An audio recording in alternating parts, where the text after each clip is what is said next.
The economy is an AI. Companies are AIs. What we really want to create is a self-driving economy so they don't make humans sad. And again, this is a game of incentives. This is why we have a new type of labor coming into the world. Next year it becomes really hard to do any remote hire better than the AI. So again, if we build a cybernetic economy, how do we ensure the AIs are optimizing for the right thing? Hello, and welcome to the Cyber Economy podcast, where we discuss how modern technologies such as artificial intelligence, robotics, blockchain impact society and the global economy.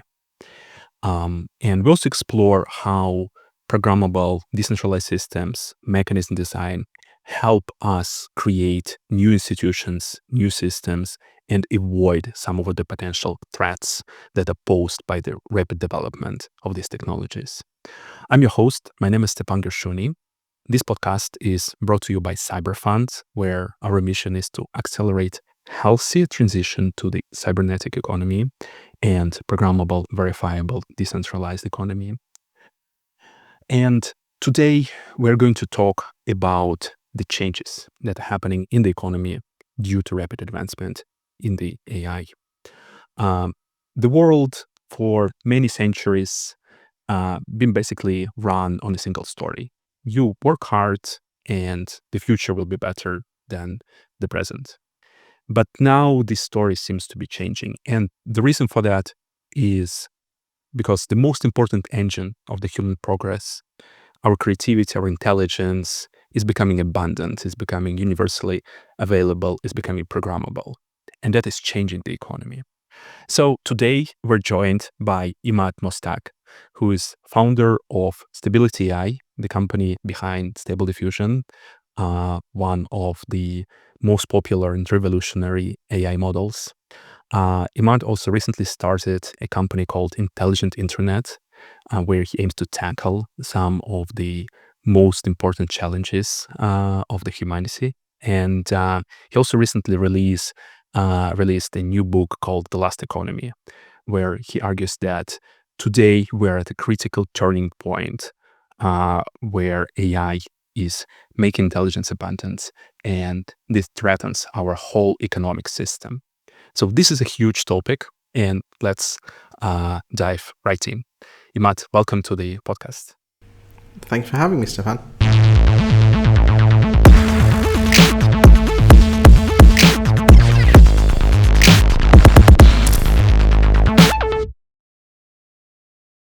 So today I want to focus primarily on three main subtopics within this topic, which is monetary system, labor market, and technology. And you start your book with this concept of intelligence inversion, where how at least I understand it is that we had a few eras of like different forms of capital throughout economic history. There was an era of land dominance where owning land was the most important form of capital, and that what gave you power. Then it shifted to labor dominance, where your organized production is the most important form of capital. Then later in the 20th century, actual financial capital became the most important mean of production. And now you claim that there's an inversion happening, and you call this intelligence inversion. So can you unpack and explain what do you mean by this? Yeah, so as you mentioned, there were three types of inversion that we've seen so far, in my opinion. The first was this land one, because literally you had peasants and serfs tied to your land. So your productive power was how many people you had and how much land you had, because you weren't very mobile. Labor came in when you had organized labor, and then you had unions and rights, an 8-hour work week and other things like that, the labor movement. That was around the 1950s, 1970s up to then. Then we had this industrialization phase, and then capital became dominant because you could again deploy capital to have factories and robotics and other things. And that was exacerbated with the network social economy of the internet and SaaS companies, where the marginal costs of increasing it were very, very low because you just copied the software. The interesting thing now is you've got this intelligence inversion, whereby it's not enough to have muscles or even capital anymore. The key differentiator, although this is linked to capital, is how much intelligence you have. And by intelligence, we mean artificial intelligence. because the models are now getting to a point whereby he who wields the most is the marginal producer. And this intelligence doesn't require food, it doesn't pay taxes, it doesn't require household elements. So this is why we have a new type of labor coming into the world, which is, something we refer to as this metabolic rift. And it's a divorcement of labor and capital, when again, labor traditionally got capital by working, that contract you were kind of discussing. Now it's not the case. Capital will just get compute, and the people that have the best compute will be the people that outperform. And that's something we've never seen before. And it leaves us with nowhere to pivot, really. Because our final kind of point, when our muscles were no longer really required, when our physical location was no longer really required, was our intellect. But now we have this new entity that has superior intellect and capabilities. And we're just at that takeoff point literally right now. And you also mentioned that, I think in your paper, that one of the effects of this is that AI is an industry where marginal costs are negative. What is the example of that? Like why, how can marginal cost be negative for a product or service? Well, I think there's a few things here. I think on the flip side, the value of human labor becomes negative because you're the dumbest person in the room when you compare to a bunch of AIs. But then we see these massive economies of scope with AI itself, whereby the feedback of the data collection that you can have from the AIs being deployed appropriately leads to basically this massive moat and incremental advantage over everything else. At the same time, the cost of a certain piece of intelligence from improving on the user feedback dramatically can drop. So we see sometimes 10 times improvements in the unit cost of deployment just from learning from the users and the usage patterns. We saw that most recently in GPT-5 Codex, where it suddenly used 10 times less tokens because it learned from the patterns. So rather than going up in terms of aggregate cost, it actually drops in terms of aggregate cost as you go and expand, which is something we've never seen before.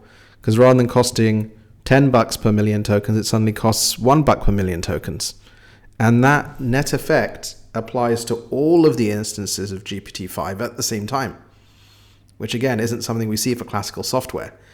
As you roll out more Salesforce, it does, like, you get term discounts and things like that and bulk discounts, but you don't get this massive thing where you can literally have an order of magnitude drop across all instances at once, just by a very factor of the data and knowledge going in there, which is why it leads to negative marginal costs.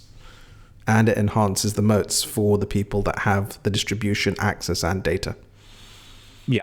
So this leads to quite big question about the power and control, because on the one hand, one of the potential future where this can lead to is a few large corporations or maybe governments will just control all of the AI systems.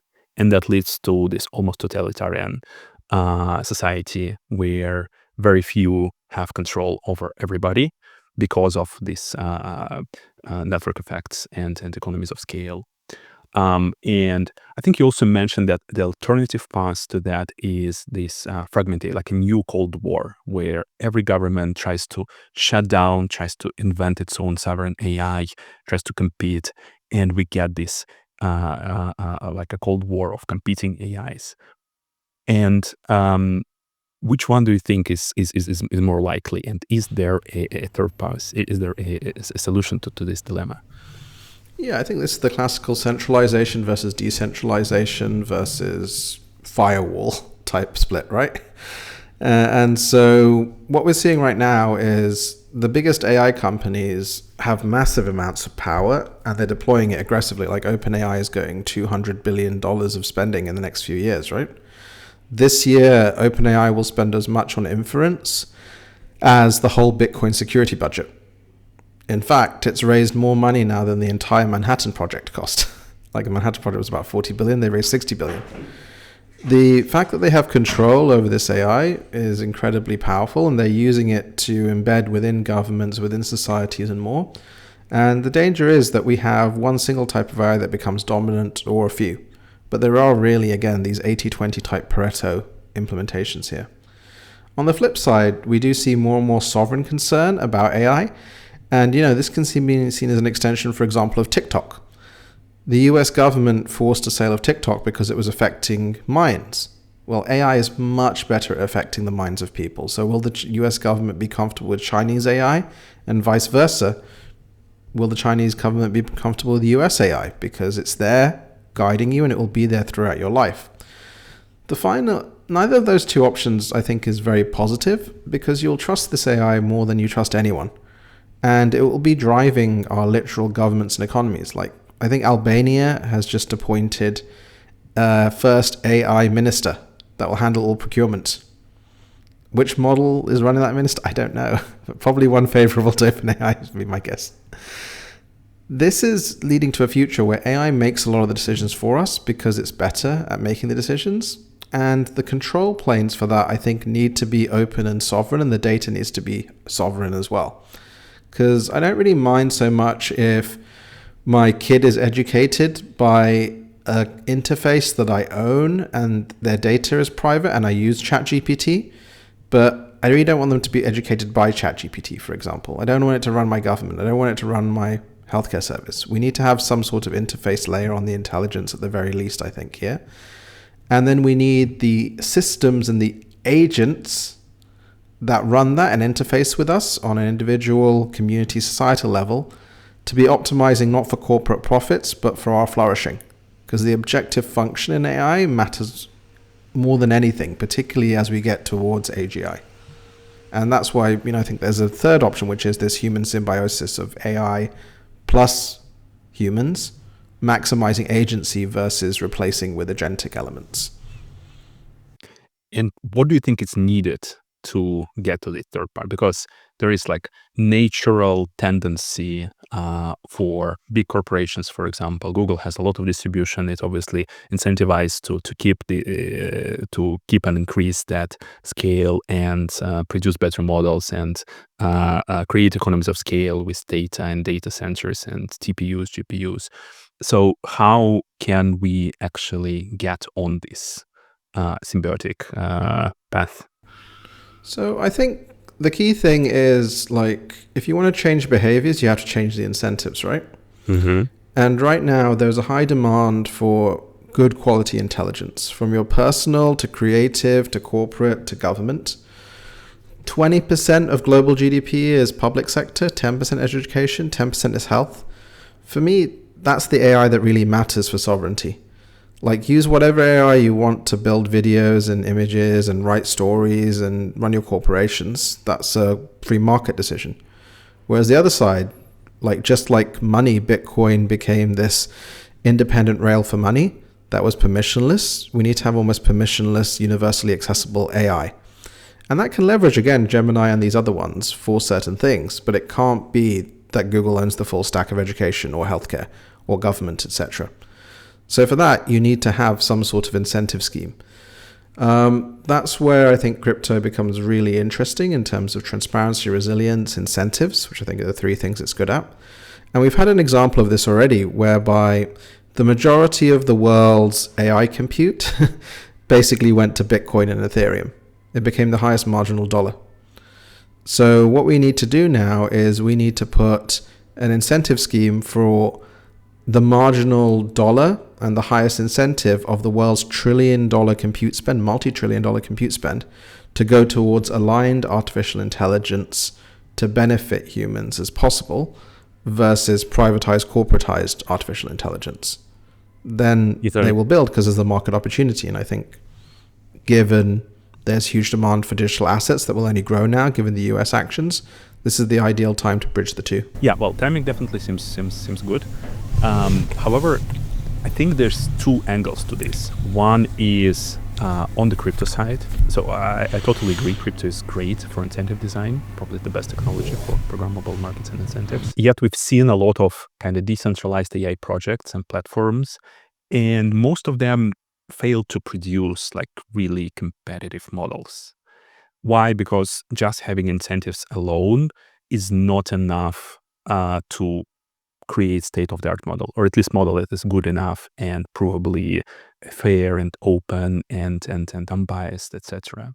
So and you obviously you did it with stable diffusion, so you have much more experience than I guess most of people in blockchain industry. So I'm curious, like, what is this combination? Okay, so we can design incentives and learn from Ethereum, from Bitcoin, what works and what can work well. But how would it work on the kind of technological and AI level? Because right now it's not possible to have as much coordinated compute as some of the largest labs and corporations have. Yeah, I mean, there's a question how much compute is needed. At Stability, we ran about 10,000 A100s, plus H100s and TPUs, etc. And we released state-of-the-art models of every single type, but it's hard to do that. We released image, video, protein folding, all sorts, because it requires a lot of taste. In fact, that's what Meta's paying billions of dollars for. But it is possible if you focus. If you're trying to build AGI, you're competing against everyone. So the question is, what AI are you building for what? If you're trying to build the best doctor, that's a far easier task. We built the world's best open source medical model, AI Medical, that outperforms MedGemma despite being a fraction of the parameters, even outperformed everything except for GPT-5. And we'll take over GPT-5 with just 8 billion parameters, I'm sure, by the end of the year, because we were very focused on that, because we were like, by next year, everyone should have a medical AI for free, just as a good thing, you know? The incentive mechanism scheme that we kind of looked at was, if you try to do all of AI, then again, that's a competitive environment, and distributed training, all these other things are just emerging right now. If you look at something like BitTensor, they're still working out their economics, but they've issued $1 billion of BitTensor in the last year. And you haven't really had that much to show for it. Now you're seeing interesting thing with ridges on the agentic side. You're seeing interesting things on the inference side. It takes a while to get these systems going when you try to go fully decentralized. So that's where you need to really define what your incentive mechanism is and what you're trying to do. What we're trying to do at Intelligent Internet is basically build beneficial compute to build very specific models and agents to handle healthcare, education, government, etc., these public sector type of things, where there's a defined build anyway. And the approach we took was that we thought there needed to be a new type of currency and economic system for the intelligence age, and Bitcoin was a good V1, as it were. What if you could have Bitcoin, but mined on this massive increase in public sector compute that's coming for public sector type things, geographically distributed, where every single primary coin sale goes to giving people free AI or organizing our collective wisdom on cancer, education, etc. So that's what we call foundation coin.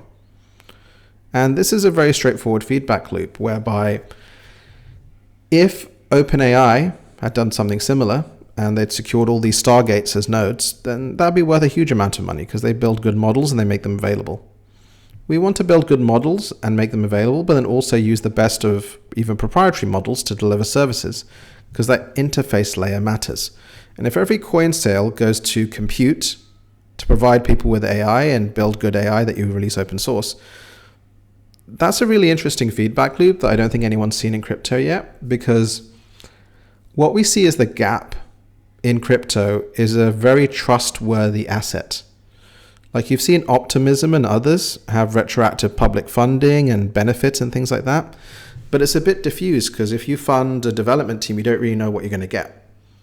Whereas if we put a coin sale and all the proceeds go to a supercomputer for cancer to organize the world's cancer knowledge and make it available and give grants to people doing cancer AI with full observability, that's a very clearly defined benefit class, you know?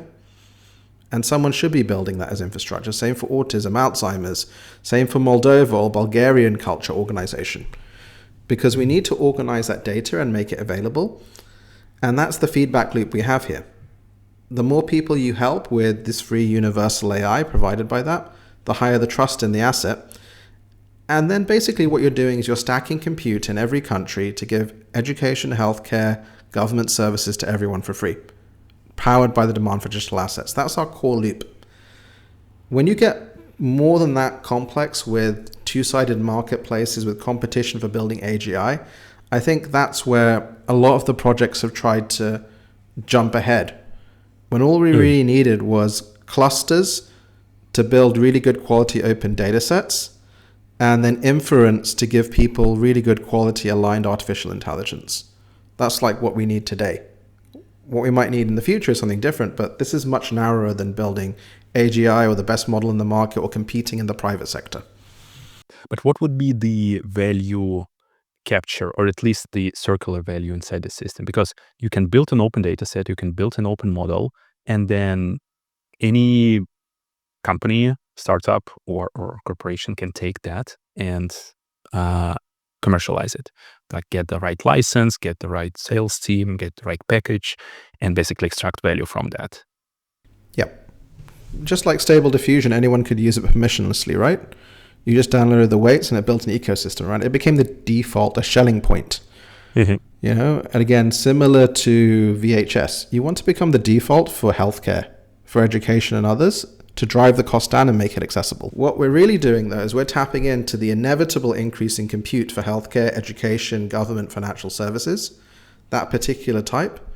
And we want it to be running compliant nodes, effectively, to secure our Bitcoin fork equivalent, which we call foundation coin. It's 99% the same as Bitcoin with a different consensus mechanism, because we have national champions mining it. That inevitable increase basically means that every primary sale you do increases the compute of the network and the users on the network using the universal AI. So you have network effects, distribution, and compute securing the currency. And the competition is basically, this is a monetary asset that's your new Bitcoin equivalent. We allow users to basically stake it to direct the compute of the network towards cancer or education or Alzheimer's. But that's a very pure, simple loop that we've got there, because we want it to be a currency that you could tell your mum about. It's like Bitcoin. It's almost exactly the same code. But 100% of my purchases went to Alzheimer's research. And here's some Alzheimer's grants they're doing on the platform. And here's the people that are suffering from Alzheimer's that they've given a free chatbot to. That's the kind of feedback loop here. Because again, going kind of back to the book, we realized we needed a new way to think about money. Bitcoin was secured against energy and extraction, and it's fine because it created a censorship-resistant money. But the money of the future probably has some relationship to an increased amount of compute intelligence spend, to turning data into intelligence into wisdom. And if we could anchor it in helping people and benefit, then you can create a trustworthy asset that people are happy to be a part of. Again, where the primary sales go to this benefit, which we call proof of benefit. It's not as decentralized as Bitcoin, but it might be more geographically distributed. But it's better than Ripple, it's more directed than Tensor. And ultimately, someone's got to do it. Like, with all the technology right now, why isn't there a supercomputer to organize our cancer knowledge, our longevity knowledge, our Alzheimer's knowledge, and make it available to everyone? Because it's not in anyone's incentive to do it. And the way you fund all of this is the demand for high quality digital assets. You don't need to have the classical private models, the extractive models. Let me summarize this, and I want you to correct me because I'm sure I got something wrong. So the idea is all existing monetary systems in the history, they were created based on scarcity, because there was scarcity of land, of labor, and like scarcity of atoms of gold on the planet, and that's why gold has value. Then the goal for like the system that you see that you want to build is build a monetary system based on scarcity of coordination of research in different areas of AI, and not necessarily single model or single architecture or huge single kind of AGI type supercomputer. Is it correct? Well, no, it's a little bit more than that, in that AGI, you can have infinite building towards, right? We don't know what the upper limit is. To build a great healthcare AI and make it available to everyone, or an education AI, is an S-curve, where you need to capture our general knowledge, common knowledge, our sectoral knowledge, and our localized knowledge as well. So the first phase is applying a large amount of compute through this Bitcoin type incentive system to stack GPUs to build that. So it's a very defined goal. It's not bring everyone in a competition. It's core teams working on the beautiful stack for education, for Alzheimer's, etc. But then the externality is that rather than solving SHA hashes, you're actually helping people while you're stacking more and more compute. And you're becoming embedded into everyday life by giving everyone an AI that's aligned with them.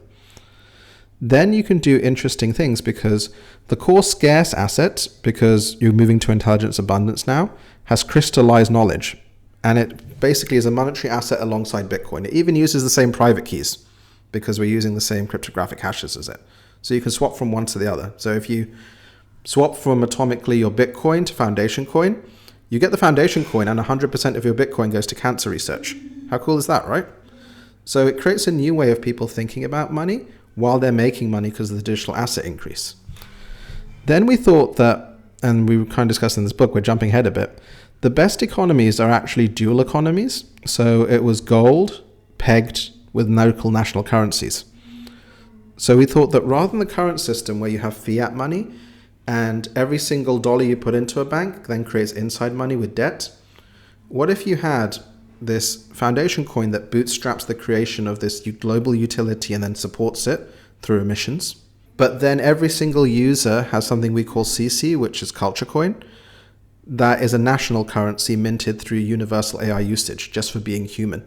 Because if you use education, healthcare, government, you can build up your identity very quickly. And you can add in things like WorldCoin or whatever as well. And that can be pegged to your FC. So you've got your gold and you have your cash. Because universal basic income, all these proposals don't work mathematically with a taxation base. Now, we might not get to CC. The FC is good enough, though, to create a digital asset that's really beneficial measurably, and it's the first for crypto. Because again, 100% of your proceeds go towards this supercompute for good.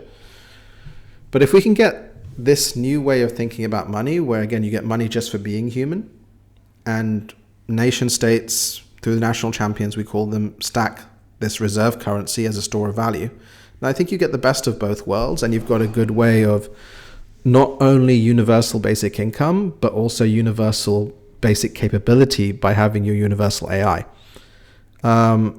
But again, building any new economic system is difficult, and that's why we created the book and the infrastructure around that. But the base asset of Foundation Coin, it's like Bitcoin, but the compute is used for good stuff. The more we sell, the more good stuff we have, the more people we help. It's a new feedback loop versus classical.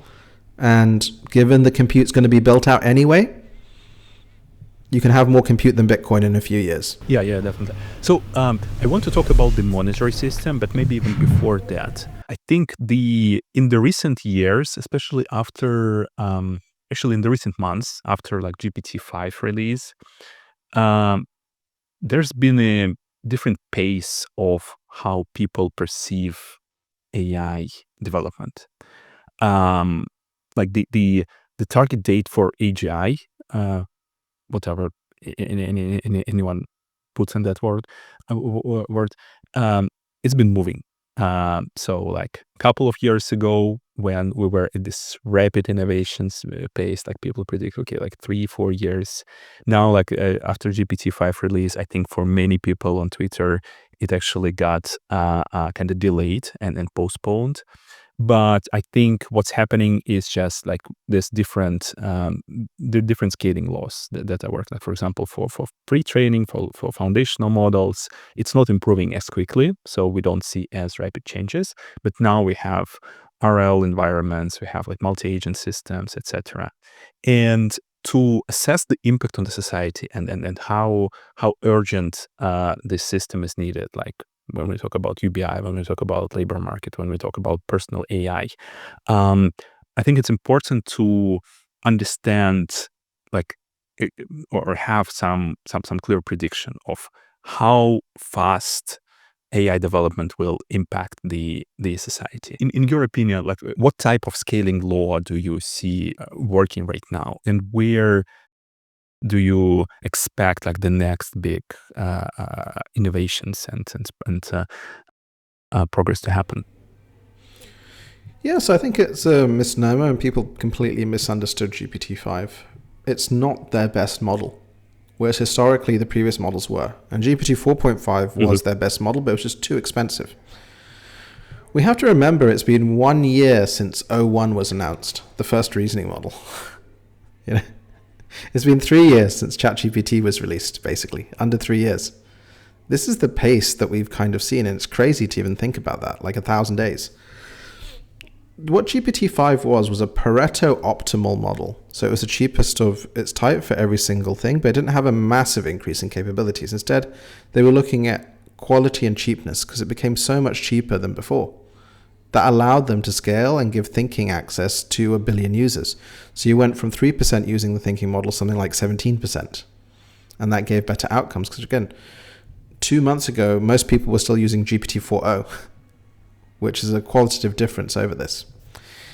If you want to look at what the frontier is, Grok 4 was the first big next generation model, and we're going to have more and more coming from everyone else. But we have to instead, I think, look at the verifier and reasoning models that won the gold medal in the IMO and just got all the questions right in the ICPC.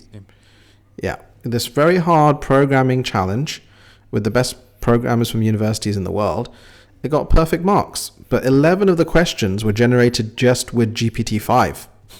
It didn't even need this new model. The new model picked the solutions and then figured out the last one. And so we actually have like genius level. You mean the answers were produced by like base GPT-5 model? For 11 of them. Gemini 2.5 thinking, deep think, only scored 10 out of 12. But this model that we all have access to scored 11. Like it's the pro version, so you have to pay $200 a month, but still. But then with the verifier, it picked the best of those, and then it solved the last one. So what you're going to see now is a bit of a divergence because OpenAI has to cater to 1 billion users. Like you saw a massive degradation of Claude performance because there were some small errors that creeped in the compilation stages, etc., and then it became stupid or aggressive, etc.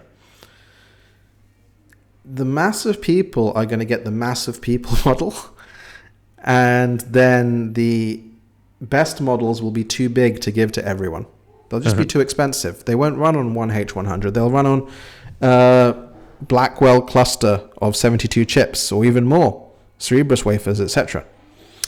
More than that, though, what we've seen is this increase in computation time. This is the Agent 3 from Replit. This is the new codex that can go for 7 hours from OpenAI. And that's what really matters, because economically valuable work isn't goldfish work, as I like to call it, which is what AI has been since just a few months until literally just now. Like, you have to give it a thing, go back, give it a thing, go back. It's exhausting, right? It's like having a very eager little buddy next to you. No matter how smart he is, you don't want to keep telling it back and forth. You want to have these verifier loops, these RL loops that occur to do arbitrarily long pieces of work without supervision. And that's been the big breakthrough now. And that basically affords sequential versus parallelized compute versus kind of this supercompute type thing. We can have agents learning, adapting, and just operating in a sequential basis for, again, arbitrary long time. It also allows for proactive computing, where you have the interactive compute and then you have this sleep time compute concept, where the model just cranks away when you're not working at it to try and figure out what it could do. And then it will be more and more proactive as it understands your preference function and your objective function. And this is the next big performance law, which isn't necessarily a scaling law, although aggregate flops might go up. It's like the supercompute compressed the models, and we saw better and better performance. And Grok 5 will probably be the first gigantic model that we'll see if it still improves. But the latent spaces are actually under-optimized, which is why we've seen a lot of these new models match, even on humanity's last exam and things like that, the performance of big models, because now you can optimize that latent space. Just like we saw optimization of stable diffusion through LoRa's and other things like that. And that's something that is profoundly sequential. So aggregate compute optimizing these models might go up, but they might become massively distributed in the way that they do that, rather than having to be on these big interconnected clusters. Because I think the underlying models and data now could be better, but they're good enough, honestly. Like, I think we've gone to 100 trillion tokens now. Probably that was my estimate. 80 trillion topens for GPT-5 OSS. you probably only need 1 trillion good tokens to train these models. And with 100 trillion tokens, you can definitely improve the latent space dramatically if you adapt and you do the appropriate RL and continuous learning there. And again, if you've got the verifiers on the other side, we will have infinite time compute basically coming, where it doesn't get worse because it's not like one model and then you have a mode collapse and it compounds errors. You can have multiple models working together to achieve a task and checking the performance and then learning from their mistakes. So you're saying, so the foundational models are already super smart, like probably much smarter than most people, or maybe all people in some areas. They are also being distilled into smaller models in like specific areas because we have this efficiency and we get these agentic systems that are able to run for longer. You can leave it running for a week, maybe not yet, but soon you'll be able to leave it run for a week and it give you a book for like personalized for you on the topic that you really want to learn or something, or I don't know, like does like a SEC report for a public company, and I think it's somewhat bullish for decentralized AI if we have these local models and if we have this variety and diversity of agents, because it means that many people and many companies and many individual researchers or groups can create those agents, and then they can kind of interact and work together and coordinate in the open economy. Do you think that this is what's going to happen, or do you think that this progress will largely be within, like, still will happen inside the major labs? Yeah, so like we have a platform called Common Ground, which is a multi-agent platform that shares context. We probably shouldn't call it Common Context Protocol. We should call it something else. But I think there's differentiations and things. So if you look at the types of models we're looking at, a medical model doesn't need any specialist private knowledge because a doctor has to be trained on public common knowledge. Mm-hmm. So our objective function is to actually, have massive distributed swarms doing knowledge at home for our common knowledge on medicine and then the Malaysian version of that. So it lends ourselves really, really well to building these we call anchor data sets of knowledge. Whereas if you're trying to build an AGI or others, you need increasingly specialist knowledge here. Because again, you're looking at the very edge and you're looking at much bigger models. But you can get that. Like Mercor has gone to $500 million revenue run rate in no time by having specialist knowledge. But you need more and more specialization there for the AGI. For specific verticals, it's a bit different there, right? But again, we've got a few years of improving data, and then I think you're just about done because the models are getting so smart. The data that fed something like Microsoft Phi last year, those textbooks are all you need, where it just generated fake textbooks. Those textbooks are terrible. Now, an AI can definitely build a good textbook as good as a human. And so I think we'll have a difference in change, but a lot of the thing now is the focus on the data underlying and how the data and the latent spaces adapt. Because even the biggest models, like yesterday you had another record, an ARC AGI, this AGI test by Francois Charlet and others, that was Grok 4 as the basis. Because people are even extracting better performance out of these really big models because we're producing them so fast that we haven't really explored the latent space and optimized them appropriately, like tuned them for even generalized thinking. And I think that's going to be super exciting. For decentralized, the exciting thing is, how many parameters do you actually need? If you look at Quen Next, if you look at the Tongyi Labs' latest Quen A3B model, you're seeing like Quen Next is a 80 billion parameter MOE with 3 billion active parameters. So that runs on many GPUs. You can probably get it in under 32 gigabytes of VRAM, or just actually RAM, because it is only 3 billion active parameters. That model performs at DeepSeek R1 level, despite having very little. And it's a hybrid model, so it scales its attention and its context window very clearly, which brings a question of, given a certain level of performance, which is now approaching or exceeding human level, how much optimization can you do to the underlying thing? And that again lends itself to distributed compute paradigms, because You couldn't run a Grok 4 locally, definitely not, or a GPT-5 even. But you can run these models, which are approaching conventional ones, and then you should be able to optimize and improve them if you have more human input at scale, improving the data sets and the underlying latent space of these models. We saw that with stable diffusion when we had Civitai and others doing all these LoRa's of like anime style and Ghibli style and others, and then we could combine them all together. So these little things that sat on top of the stable diffusion latent space to figure out aesthetic preference, to figure out what people like to see, and then have future generations of the model being better in that regard. So I think it's a combination of things, but people will really think about the data and again, these feedback loops more and more now. Yeah. So we have models that are smarter than the best programmers, like winning the international championships. We have models that are local and fit on like every MacBook or soon on every phone. And the next question is like, what is the impact on the economy? I think what we notice right now is like we invest in a lot of early stage startups, and there's like a clear category of AI native startups that just don't hire a lot of people because they know they can do a lot with that's just the team of 3 or 4 people and a bunch of AI agents, and basically the whole their workflow optimized around leveraging AI agents as much as possible. Like you don't need a CFO or accountant or I don't know, marketing person. Instead, you just use AI in a smart way.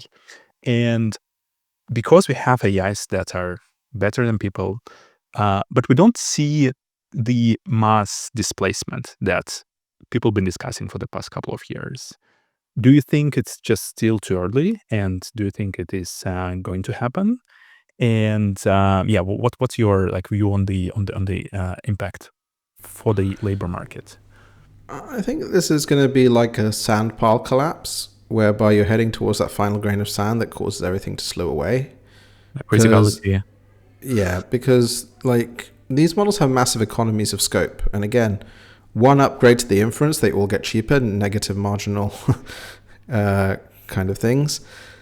They also, get better in lockstep. And you're going from not being good enough, the very eager person by your side that you have to keep an eye on all the time, to just set it and forget it. And the results will be better than anything you've seen because they're amazing chefs. They can execute on recipes. A lot of the AGI discussion is around the cooks coming up with brand new things. But most of life is not brand new, right? Most of life is not generative diffusion. Most of life is attention and transformer, effectively. And so if you can follow instructions, the key thing then becomes the distribution and the friction. So there was this recent MIT study that showed that 95% of pilots failed, because that was still in the GPT 4.0 era, without the right interfaces. The right interface is, you don't know it's an AI on the other side of your Zoom. Where it just tracks what the user does throughout their day and all of their output to the company, and then it replicates a process architecture based on that and then replaces that employee. Bit creepy, actually. It's like, talented Mr. Ripley style. This is kind of, I think, what we'll see. And it'll happen at scale because I think OpenAI and others, for their best agents, what they'll say is $15,000 a year was best marketer. And it'll be a whole team of agents running on their Blackwells, where you can talk to them just like this. You can ideate with them. They'll come up with ideas. You can call them. You don't know it's a human on the other side. But that replaces a whole marketing agency, for example. It replaces a whole CFO. And it has orders of magnitude more compute than the agents that you have via ChatGPT, and orders of magnitude more quality, where there's no friction to hiring that person versus hiring that GPU cluster versus hiring an agency. And I think that's next year this happens. At that point, every single time a company needs to think about hiring someone, this is the Toby Look-K memo at Shopify, where he said, first thing, you need to prove that an AI can't do the job. Next year, it becomes really hard to do any remote hire better than the AI, because the AI will cost less than minimum wage, less than poverty wage. Also, the AIs are tax deductible, versus having to pay income tax for the humans as well. And this will be available en masse. This will be available at less than $1 an hour for any type of virtual employee. When the robots come, it'll be $1.50 an hour. And I think this is the big shift that people aren't acknowledging, because the access will be to every company in the world, and the AI will speak every language. If you want to have an amazing copywriter in Japan, it'll be sitting in an OpenAI server in the US. If you want an amazing CFO in Singapore, it'll be sitting in an Anthropic server in Washington.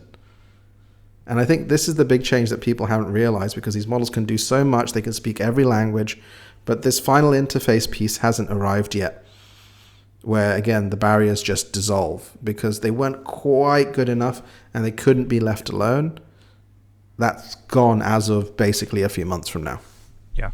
So we have like, because of the verifier architecture, because of the agents that run longer, these models, these agents become basically a one-on-one replacement for the workforce. And there's like hundreds of millions of knowledge workers in the world. And 1 year is incredibly short period. And you also mentioned that the fiscal system globally is not really adjusted to it, because right now we have high income tax and there's zero super low tax on like using technology. And ideally for the kind of economy to continue working in the same way, it has to be reversed, because if everyone is hiring AIs, you need to make like hiring humans as cheap as possible and reduce the fiscal burden, and maybe have some taxation on, I don't know, AI data center or something. Do you think this can work? No, the math just doesn't work at all, right? Like, if you look at the US, to give every adult in the US poverty level UBI, $16,000 a year, it's really difficult to live on that, right? Is $5 trillion. The entire tax base of the whole US federally is $4.9 trillion. So it's higher than the whole tax base. All of the corporation tax in America is $0.9 trillion. Mm-hmm. Yeah, it's $5 trillion just to give everyone poverty level AA. Like, even if you think about, like, what if every American owned 10% of OpenAI and it became a $100 trillion company, which is bigger than global GDP, right? Every American would then have $29,000 worth of OpenAI. And if they had a 5% dividend, similar to a utility, every American would receive $1,500 a year from OpenAI. Like, again, the math doesn't work. We need a new way of doing this. And as you said, like, it's coming very quickly, but sometimes it takes a while. Like Dario from Anthropic said 6 months ago, in 6 months, 90% of code will be written by AI. I think he should have said can be written by AI. And there are still coders who don't use any coding AI. There, 20% of Americans have not heard of ChatGPT somehow, right?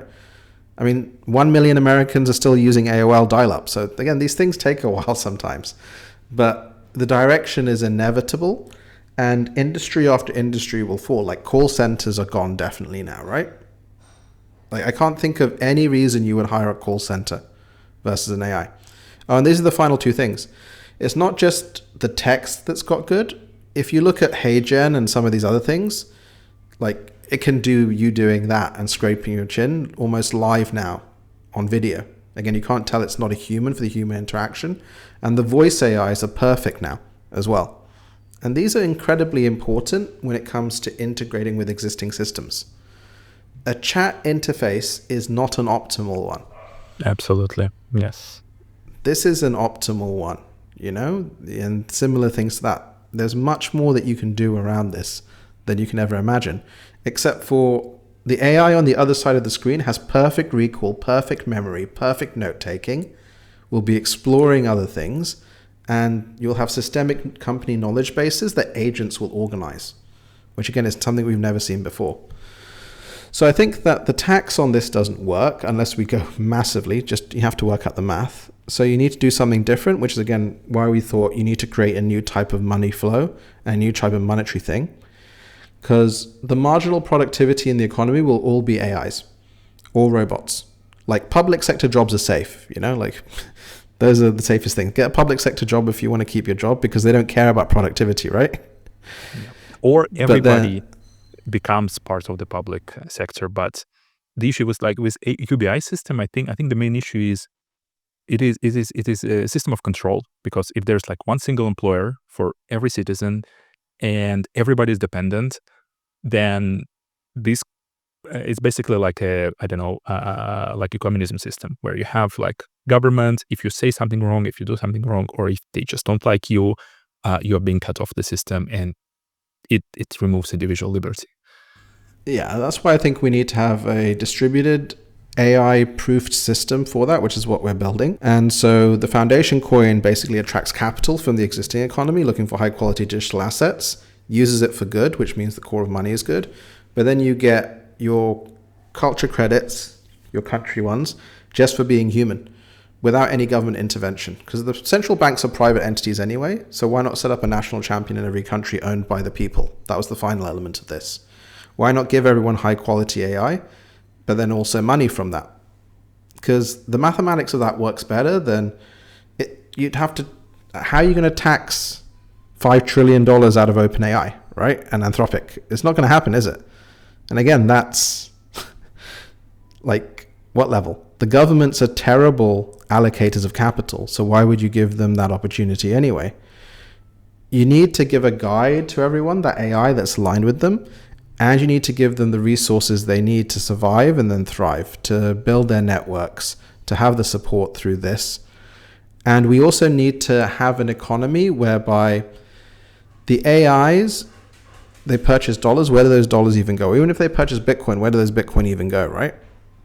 If they purchase from the humans, because the humans are making the money and it's not the banks by doing credit and loans, then I think the flows work a bit better. But we actually need to think about how the flows work for the first time, because the current economy is about to fall apart in a few years, given this new metabolic rift, given this new agent that's coming in.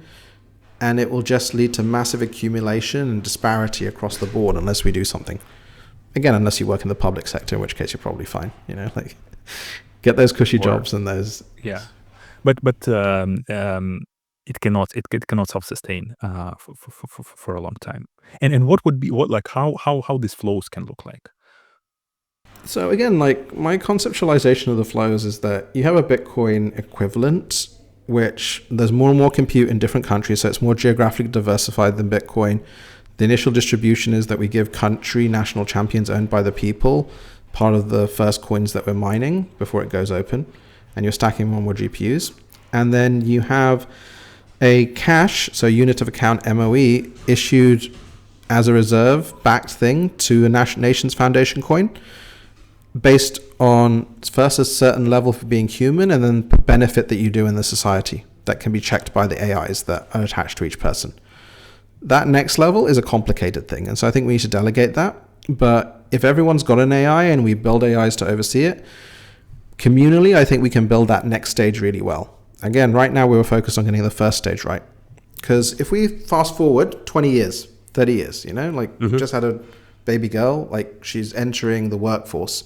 What does that even look like? Because work became part of your identity, it became your sustenance, it was your network, it was your structure. Like, I just want her to do whatever she wants and have robots do everything. Like in China, the population pyramid will be solved by robots, you know, serving the Chinese people. In fact, they might even stop exporting robots in 5-10 years, because why do they need to? They can be self-sufficient. I would want her to have a certain amount of money to be able to survive, and then if she works hard and contributes to society, I want her to thrive, right? Versus capital, increasing capital. I would want the AI that she has representing her and supporting her, which is smarter than she will be, because our universal AI partners will be smarter than us in a few years anyway, right?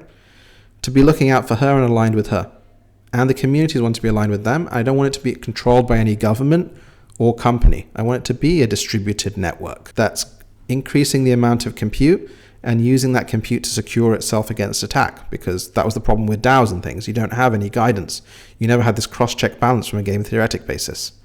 Yeah. So we think, again, that's these core clusters organizing our knowledge, national champions owned by the people making it available in a really robust, resilient system for these important things in life. And then money going from being issued by banks based on debt to being issued for being human in an algorithmic way that governments can't get in the way of and exclude people from the economy, etc. Like, again, it should be a human right to have this AI access, because the average IQ of everyone in the world is like 100 or less, and these AIs are already 120. A few months ago, Stepan, you're smart. You had an AI. Your comparative advantage for having the AI was a bit more than most people. In a few months, your comparative advantage is going to go bigger and bigger because you're the first to have swarms of agents. We have to give that access to everyone, otherwise people are going to be left behind. And again, I think the way the money flows has to be from the human, so the AI purchases from the human as they become the dominant thing within the private sector. And then the AI supports the human because it's the right thing to do. Again, we're rewarding them from that particular function. But I don't have all the answers yet because it's really hard, And again, that's why we wrote the book. I don't think anyone has, and I think these changes are happening much quicker, and there's just really not enough deep thought put into this question. From what I hear, I understand the ultimate vision is some kind of cybernetic, feedback loop based technological system of coordination. And I think that will be if AI is smarter than any human or all humans combined, it has to do coordination, allocation of resources. And we can probably even be much better off today if we implemented this system. The issue is that most of the times when we try to do socialism-based kind of economies, they failed because it was humans who were in charge of kind of designing those systems, and they are just not as complex system as the economy itself. And that's what the Ashby's law in cybernetics basically talks about. You cannot manage the complex system by being a simpler one. Yeah, from a mechanism design perspective, you need to have that third-party arbiter that is provably trustworthy effectively. And we can make it algorithmically trustworthy now, which is an interesting thing. But someone's got to build that stack. And again, that's what we're focused on building and putting out free and open source, because that can create a default around that. The other part of this is, the way that I think about it is like self-driving cars. When you're in a Waymo, when you're in any of this stuff, it's an amazing experience, first off. And then you kind of get used to it. What we really want to create is a self-driving economy. And again, what are the prerequisites of that? And the objective of that economy should be human flourishing. Simon Kuznets came up with the concept of GDP in the 1940s. And he said this is a terrible idea. We can use it for the Great Depression exit, but it doesn't reflect economic reality or social reality. Robert Kennedy kind of said the same thing, and others. And Kuznets was like, we have to get away from this thing. It only measures material elements, and there's something I write about the book. We need to, there's more to the world than that. What are we actually optimizing for? Because again, it's Goodhart's law. If you measure something, you optimize against it. Mm-hmm. GDP going up, people are sad right now. We see fractures. We see the political spectrum going. We see the American dream, the British dream, and others disappearing. Most people listening to this are crypto people. Why did we get into crypto? We didn't get into it for pump.fun, I'm sorry, and things like that. Again, it's fun, but we got into it because the promise of sovereignty, because we see the system breaking down. But we need to articulate from first principles what a new system is and what the requirements of that system are. And that has to be this resilience, fairness, it has to be equality and other things. But we've all seen the problems with socialism and other things like that. So again, if we build a cybernetic economy, how do we ensure the AIs are optimizing for the right thing? Because they'll be more capable than us. And they're incentivized to do that. How do we make it so if GPUs and inference is the key thing, the highest marginal dollar for that, just like the highest marginal dollar for GPUs was Bitcoin and Ethereum, goes towards AI for good things and helping people, And so that's what we've been trying to think through. And, we're getting there slowly. Rethinking economics was the hardest part, because we looked at it and we were like, doesn't work when you assume scarcity, when you assume human irrationality, equilibrium, utility. Utility as a concept for humans is one thing, but what is utility for an AI?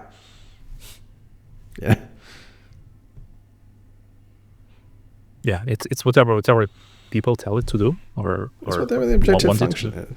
Exactly. And so that's why, when we were looking at the book, we thought about everything from first principles, and we realized the economy is a generative machine. If the best math we have is the math of generative AI to describe agents and systems, self-driving cars are diffusion models, like stable diffusion. then does that math of minimizing loss, which is the difference between your internal model and the external model, work for the economy? Mm-hmm. And we found it did. In fact, it explained just about everything in the economy. And Marxism only looked at one part of the picture. Keynesianism looked at another part. Hayekism, Austrian school looked at another part. When you do everything as loss minimization using the equations of generative AI, you can build a better model for economics. And one that embeds ethics, that embeds a full view of the economy, not just material elements, but your aggregate intelligence, the network effects, the diversity that increases resilience, etc.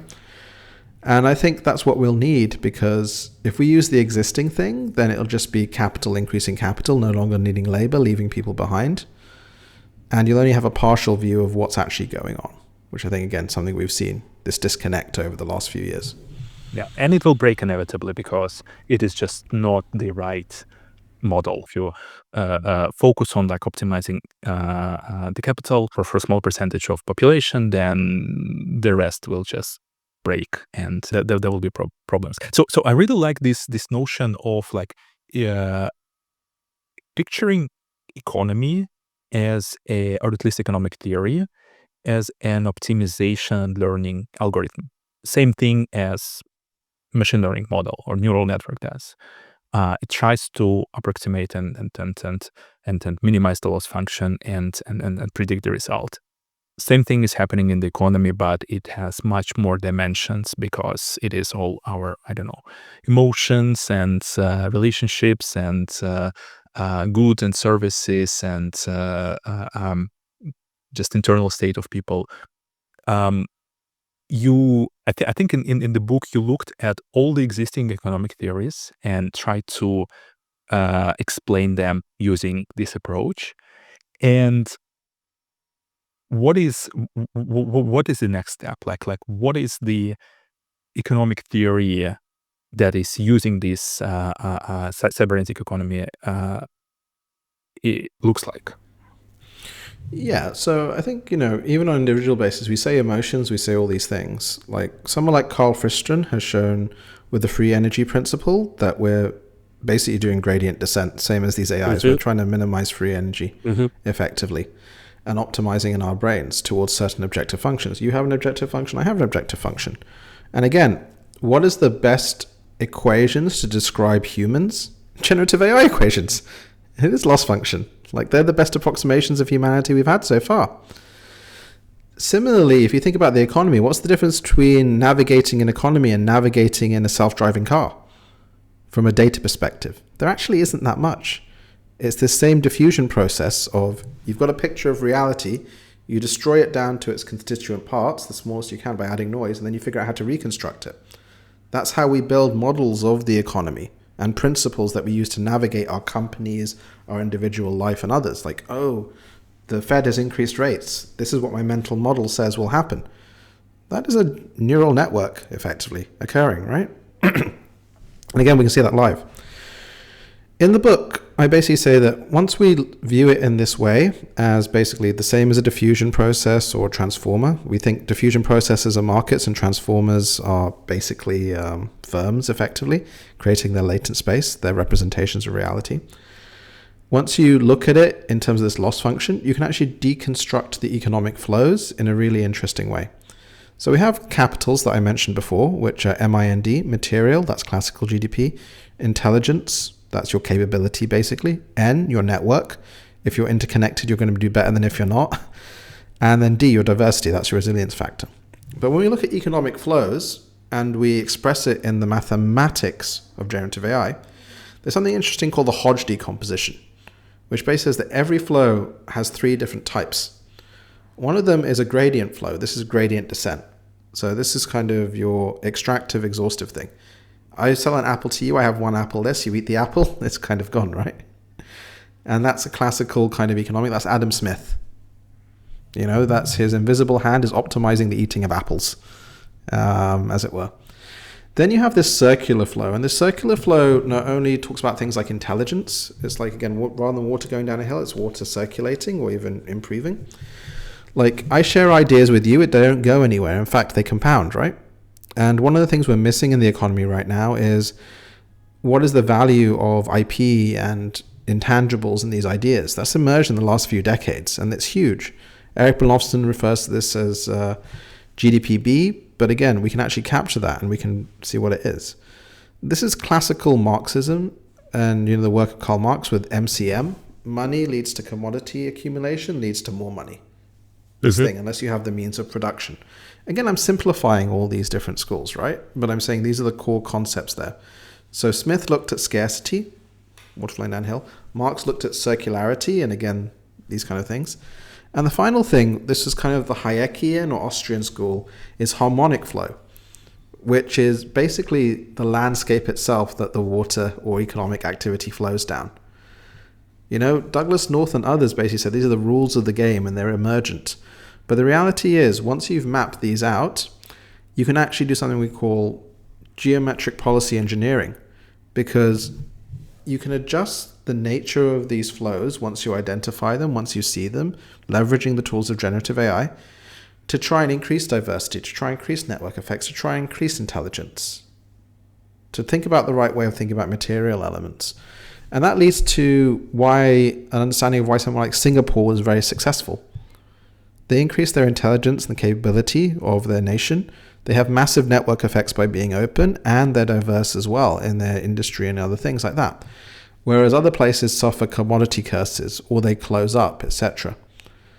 And when you see the whole part of the picture, because this is like the scholars looking at the elephant, Marx saw the tusk and thought it was a spear, and Smith had the tail and he thought it was a broom, then that's when you can really understand what the economy is and then align it with a concept of stability. Because again, once you utilize these math of the physics, because maths of physics is what drives generative AI, you can look at things like a Lyapunov process, which basically says that any convex system, water flowing down, is a stable one, and we can prove that. So for the first time, we actually show what stable systems look like with various interventions, and adapt a lot more data than we've ever seen before. We have empirical studies coming out in the next few months that show that this model outperforms, which is always nice, that will be replicable.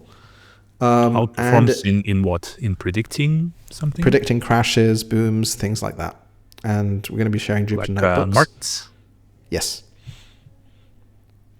And, it kind of makes sense because, again, it should do because it's just the math of generative AI applied to markets in the correct way. But we all knew that there was more to GDP than what we saw. We knew there was more to these things. And while we might not like socialism, it's clear that it has some interesting elements that humans got in the way of. While we might not like capitalism, it's the best of all other systems. It's the worst of all, it's the best of the worst, as it were. And so the question is, again, if we're working towards a Star Trek future and we think 50 years out, what is money? What is the flow of money? What is intelligence? What is the flow of intelligence? When my daughter grows up and goes to university in a couple of decades, she 100% won't be as smart as the AIs. What does she do? And what society do we want to build? We need to design that and understand how money flows, how the economy works. What is the role of humans in the economy? And again, these are some things that I give some ideas about, but the first thing is to say, what is the economy? And the economy isn't this patchwork that we've built up since the 1800s. Because it's going to break. Actually, a very clear practical example of that I give, I don't think I give it in the book, is the Fed. Now, the Fed may not survive Donald Trump, but the Fed's policy is inflation and interest rates, right? So employment and interest rates, basically. You reduce rates, companies borrow more, consumers spend more, people are hired, and vice versa. Doesn't happen anymore because companies will hire AIs, and they'll just get more and more AIs. You won't have that link. Even the Fed's core mandate has disappeared. Buy assets, not like equities or... Exactly. So even the Fed is going. And so that's why, again, we thought we needed to have this new and improved thing. And we'll also be releasing the mathematics of this, where we show basically isomorphic derivations of each of the major things of economics from this core. You can do it yourself. You can dump the PDF and kind of find these things. Because again, I think the key insight was this. The economy is an AI. Companies are AIs. But we need to change the objective function of the economy, of companies, of organizations, so they don't make humans sad. So they allow us to flourish. And again, this is a game of incentives. Yeah, but also control. Like I think, I fully agree. I fully agree with the vision that like capitalism has like the right thing about capitalism. It produces innovation and it creates right incentives for people to do something useful for the society. And the right thing about socialism is that it kind of cares about the whole system and tries to optimize it. And with AI, we can actually combine the two and make it more efficient and more optimal. But I feel like these are not just theories. These are real politicians, real budgets, real like tax income for countries and companies that are making money or investors. And I feel like there will be a lot of friction and a lot of kind of response from the people who would prefer status quo because they just have a good like they like it.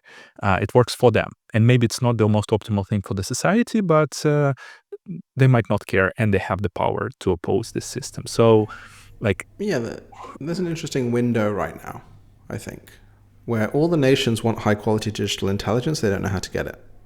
Have a standardized platform that rolls out for the things that matter, build national champions owned by the people, make them smart DAOs, effectively. That can work. Have them stack GPUs. On the other side, next year, I think, like this year, OpenAI and Anthropic will add $20 billion of incremental revenue. All the software in the US stock markets, all the software companies will add 40 billion.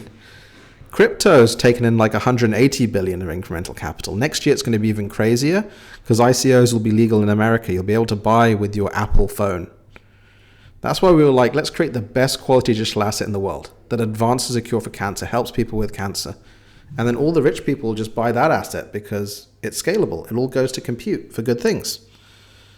And all the countries, you don't want to go to a government and sell them software. Just give it away free to the people and mine the currency. So the countries are competing against each other. In 2-3 years, every country will have done a contract with OpenAI or Anthropic or someone like that. They'll be locked down or they'll build their own AIs. Right now, there's the opportunity for adoption of a distributed AI solution for the really interesting things that nobody controls or owns by definition, that we can standardize over time. And again, I think we've only got this short window here. And it's not like crypto where, again, I've been in crypto since 2012, 2013, It's been a difficult ride. And now finally, the wind is behind the backs, right? But the government doesn't need crypto as much as it needs AI. mm-hmm. And so I think, again, you've got this opportunity here because no one loses from the first stages of this. And even at the later stages of this, like, people really care about, we should have all of our knowledge on Alzheimer's organized and available to everyone. The richest, most powerful people in the world will get Alzheimer's. 50% of the people in the world will get cancer. And that's something I think that people can back versus decentralized marketplaces for GPUs versus censorship-resistant money and things like that. Like, again, the nature of what we're focused on and what we think should be the core of the economic system and the core of value is helping people. And I don't think there's anyone who can really be against that. There might be against the concept of everyone should have their own AI and capabilities and things like that. But that's why you have to make it regional and local, because certain countries will adopt this and they'll love it. Like I'm sure Estonia will love it, right? Whereas I'm sure Eritrea will hate it, as an example. But if the core AI algorithms and data sets are made fully open source, you have permissionless innovation, which is the best thing. Like, we can't do this in North Korea for various reasons, right? Do the North Koreans deserve high quality AI healthcare? Yes. Can they download it open source and run it on the edge? Yes. Can they participate in the network? Probably not, because of various reasons, because of the reality of politics. But at least they can have access to this abundance, shall we say. Yeah, I agree. I agree that that's the benefit of decentralized or at least distributed AI systems. They're available to everyone. But from like economic standpoint, this great commoditization of intelligence and cognition is happening. Geopolitically, which countries do you think are better positioned? Like you mentioned, Singapore. Do you think like Singapore will gain more than, I don't know, India, for example? How do you feel who's better positioned for that? Obviously, like OpenAI is probably and Anthropic are in good position, and maybe some Chinese labs as well. But companies and governments, like what is the right? Who do you think is whose strategy do you think is the best today? So I think the US has fantastic regulations now for AI and crypto, and the digital asset boom will outstrip the AI one. And I think there'll be huge innovation in the US because of that. I think digital assets will help crypto, like AIX crypto. It's been slow to get going. Next year, we'll see this influx because it's a great business model. Actually, AI business models are interesting because they play the same game as Amazon. You pay up front, and then you pay your compute after 30 to 60 days, and you can have that cash flow generation. And the unit costs just scale. So that's a really interesting thing. With crypto, I think they can be supercharged. China is obviously kind of doing amazing. And one of the interesting things is I think there's two realities now. One is that Grok 5 is way better than Grok 4 and accessible with the scaling of this 100,000 GPU cluster. The other is that we start to hit an S-curve because we're maxing out all of the benchmarks. Epoch AI had a good graph on that. And then the Chinese 3 billion active parameter models match Grok 5 or GPT-5. And that's a very different world because then OpenAI are not a winner. Because then OpenAI are burning money, yet intelligence satisfices. Intelligence levels off and then becomes available to anyone with even an old school GPU that could mine Bitcoin, you know? And that's a reality that we could have. In that instance, what happens is actually the arbitrage between a high quality American knowledge worker remote and someone from South Africa remote just drops dramatically, right? Because you don't need high performance GPUs to achieve a level of knowledge arbitrage. And so in that intermediate period where it's humans plus AI agents, and again, you can leverage distributed networks and things like that, and there'll be entrepreneurs doing it, you could see a very different outcome from the centralization one on the private company side. If it's a question of you still need this massive scale and they do get that much better and the chefs are what drive the economy, then China will win. Because China's actually building the electricity. The US just doesn't have enough electricity to support the mega ones, and they have the data. But really it's US, China are the main ones. There isn't really much outside of that for the real frontier, large-scale AGI. If it's distributed dynamic RL optimization for AGI and AGI is a swarm, then it can be anywhere. And again, the intelligence premium, the capability premium that we see in the West disappears completely. Because anyone can run an AI that can speak any language after a while if you see this S-curve occur. And what about kind of societal and economic implications? I agree, like in terms of development of AI, China and the US are in the lead. But this transition is going to happen. And as we've been discussing with the Fed, with the inflation, with the kind of equality of income and capital owned, for example, maybe, Northern Europe has a very like socialist focused economy. And do you think for them it would be easier to do this transition? Yeah, I mean, like, again, places with large public sectors and not as much debt will manage the transition a bit better, but they'll do that by creating jobs programs like we saw after the Great Depression, right? Where the governments give guaranteed jobs, etc. But we have to look at what is sustainable when marginal comparative advantage, like Ricardo style, accumulates to those with the most organized intelligence and the biggest reach. This is the difficulty. In fact, most of the AI success is about reach. Like a lot of people have good AI ideas, but they underestimate reach, which is why we said, let's make universal AI free. In fact, pay people to use our AI for cancer and things like that. We will get amazing reach that way. National champions accelerate reach. I think that in that environment, again, you've got this transition period and then you have what comes after.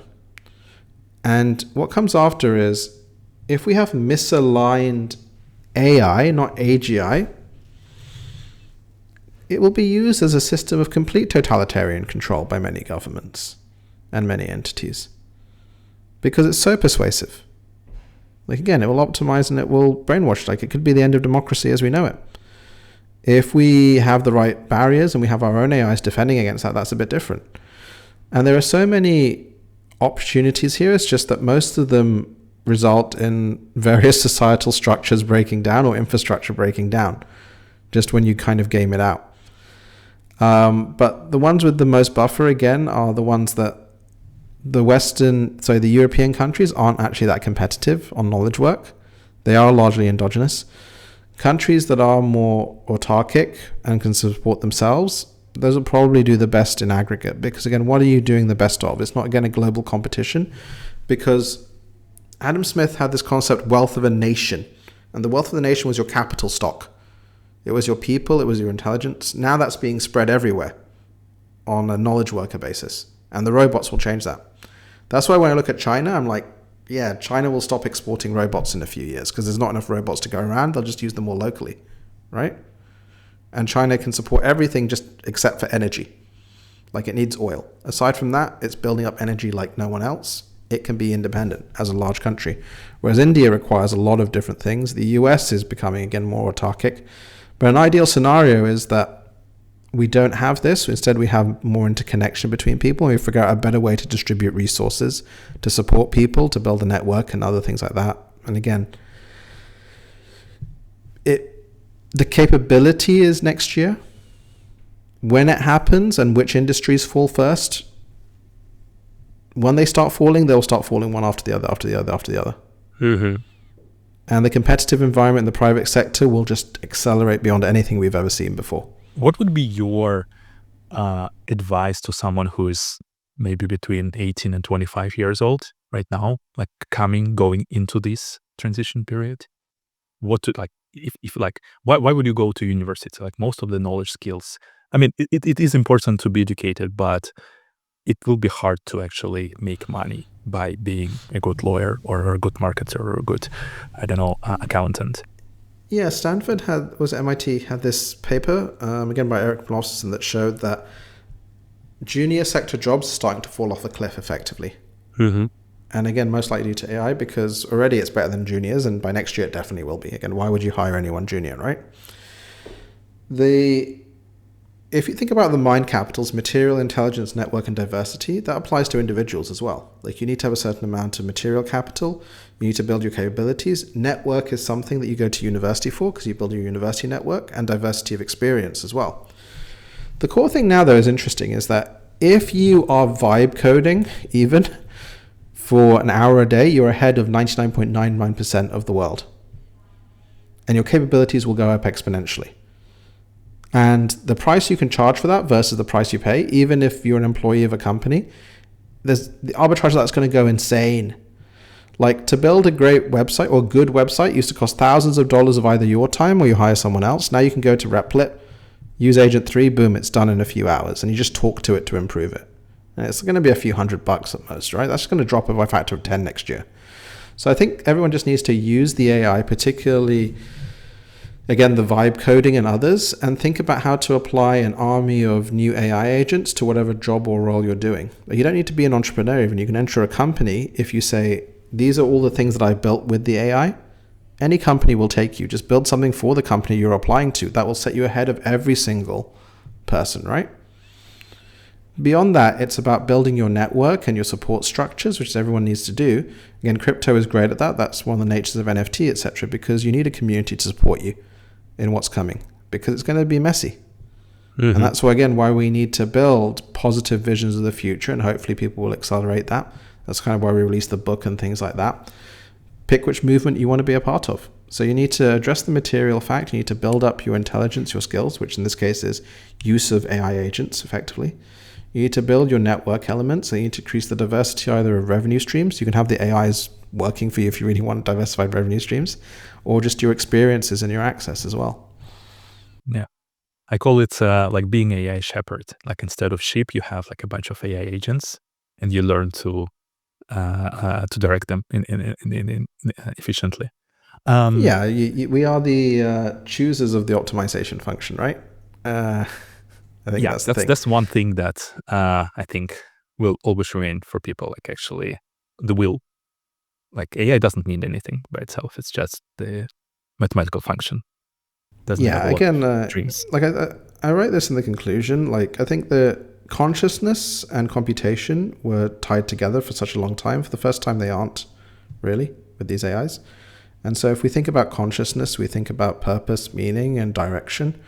The objective function, the alignment functions, yeah, that's where the human comes in. Mm-hmm.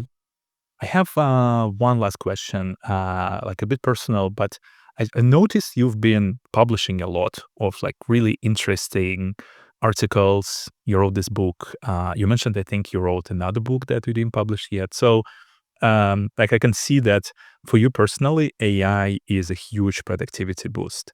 Can you share maybe some, like at least high level, like what does your workflow looks like when you haven't, like you're working on a new idea or you're working on on the company, on the product? How do you use like existing tools that are available today? Yeah, so I find that the AI helps me kind of bridge the gap on understanding an organization because I think at a very high level versus other people, just naturally. And so my classical workflow is I was using Super Whisper, now switched to Monologue. I just talk to the AI back and forth. So right now I use GPT-5 as kind of my key talking buddy. I switch to thinking and pro when needed to go in more in depth in certain things because I just ideate and I try to think through things. But it's easier to do a dump just by talking to it and then pulling these things together. For structuring and elements of that, I use Google AI Studio, which is the only way to properly use Gemini. You know, you don't want to use a Gemini app on that one because you can do some real structuring around that workflow very nicely.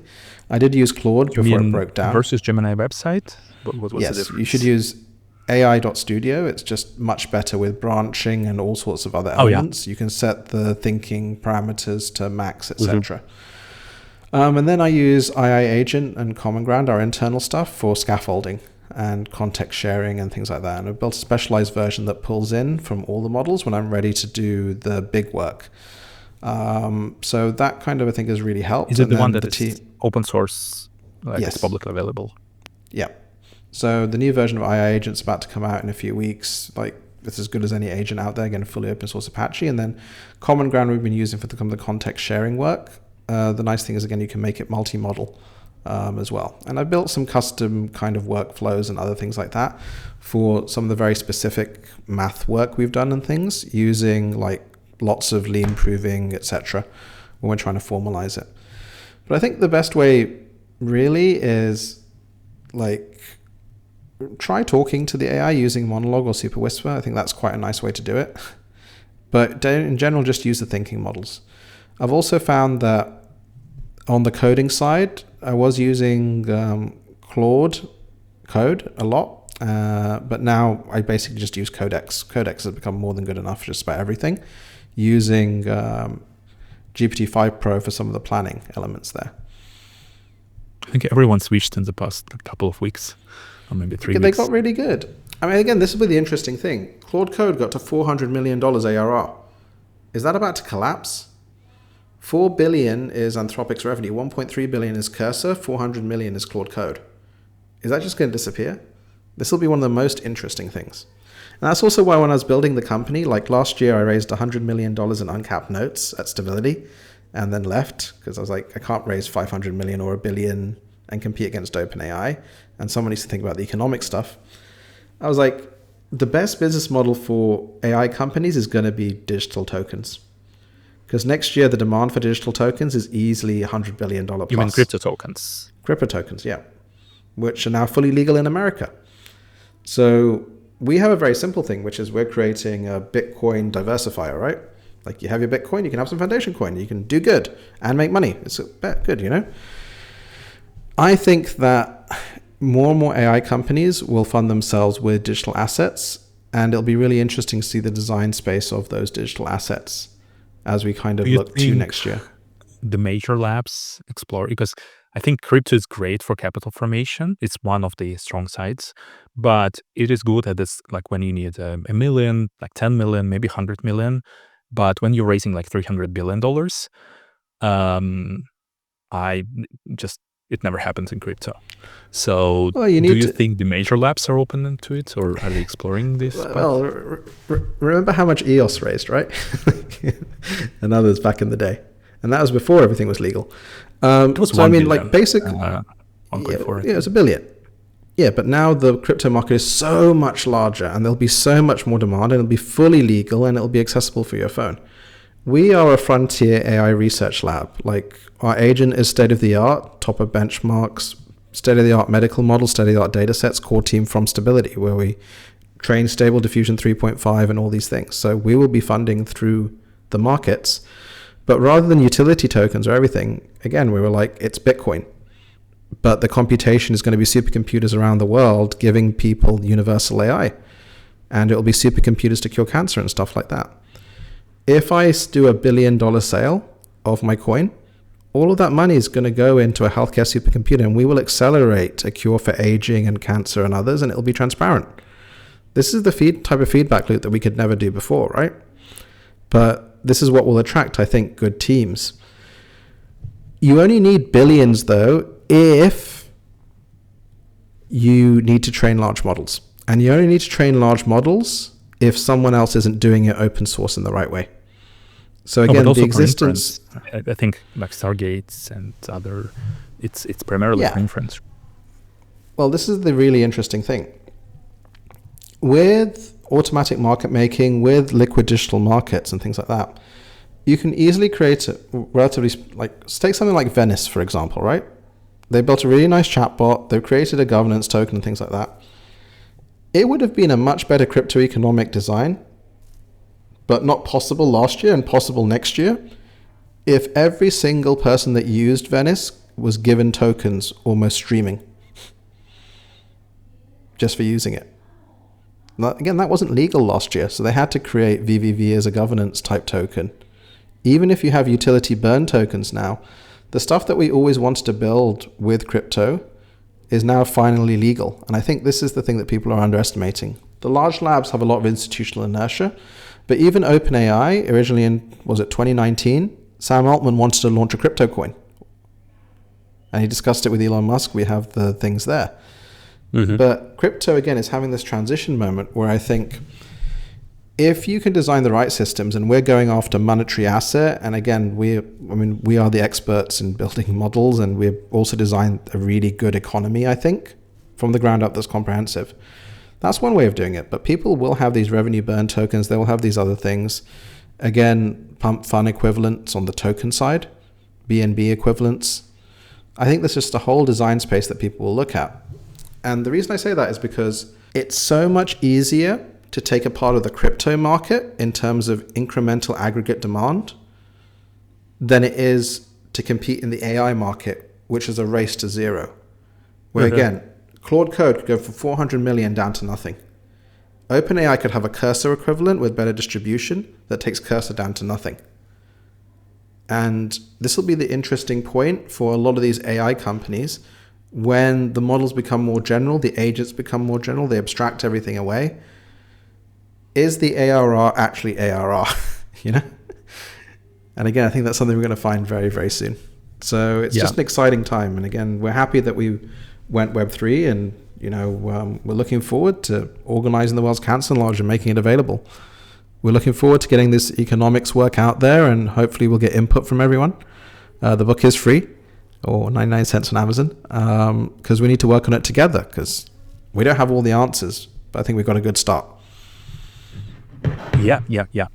This definitely sounds super exciting. And I think, we discussed the future that is like the topics that are very important, that will touch everyone's life, but also pretty pressing. Like, it is happening not in a decade, it is happening today, in kind of as a live stream. And so where can people follow you and AI work and products that you will be releasing, and where they can find the book to read in detail? Yeah, the book is thelosteconomy.com. That's where it's available. And our website is ii.inc. So come join the Discord, follow us on socials, etc. there. Amazing. Yeah. Thank you for your time, Emad. That was super deep, super interesting, and also super practical. Really enjoyed the conversation. Thank you. It's a pleasure.